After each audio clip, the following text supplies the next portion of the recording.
জরুরি মুহূর্তে অসুস্থ রোগীকে হাসপাতালে পৌঁছাতে যার ভূমিকা সবচেয়ে বেশি সেটি হলো অ্যাম্বুলেন্স।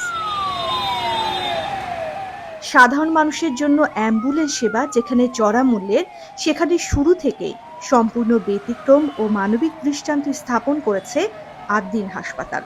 ৮০ টাকার ভিতরে ঢাকার ভিতরে আমার আগেও একটা বেবি এখানে হয়েছে, আমি এখানে ভালো সেবা পাচ্ছি এবং এখন আমার বেবি হওয়ার জন্য নিয়ে আসছি। প্রসূতি মায়েদের বেদনা উঠলে মাত্র একটি ফোনেই দোরগোড়ায় পৌঁছে যায় আদ্দিনের লাইফলাইন অ্যাম্বুলেন্স। শুরুর দিকে এই সেবা ছিল একদম ফ্রি, জ্বালানি তেলের দাম বাড়ায় তা হয় ১৫০ টাকা। এখন ঢাকার ভেতরে মাত্র ৩৮০ টাকায় মিলছে দ্রুততম মানবিক সেবা।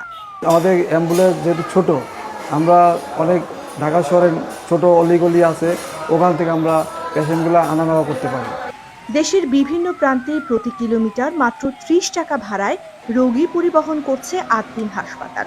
এই সাশ্রয়ী ভাড়ার কারণেই বিভিন্ন জেলা ও উপজেলা থেকে স্রোতের মতো রোগী আসেন মগবাজার আদ্দিনে।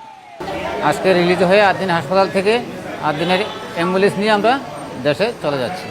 স্বল্প আয়ের মানুষ ও মধ্যবিত্ত পরিবারের জন্য এই সেবা যেন পরম এক আশীর্বাদ। বাণিজ্য নয়, মানুষের জীবন বাঁচানোই আদ্দিন হাসপাতালের ব্রত। রোগী যখন ফোন দেয়, আমরা যদি কাছাকাছি জিপিআরের মাধ্যমে দেখতে পাই যে কাছাকাছি কোন গাড়িটা আছে ওই পেশেন্টের কাছে, আমরা সেই গাড়িটাই দেওয়ার চেষ্টা করি। বৃষ্টিময় রাত, ঝড় কিংবা যে কোনো দুর্যোগে বন্ধ থাকেনি আদ্দিনের অ্যাম্বুলেন্স সেবা। এই গাড়ির চাকা ঘুরছে বলেই বদলে যাচ্ছে অসংখ্য গরিব রোগীর ভাগ্যের চাকা। Desk report, media network, Dhaka.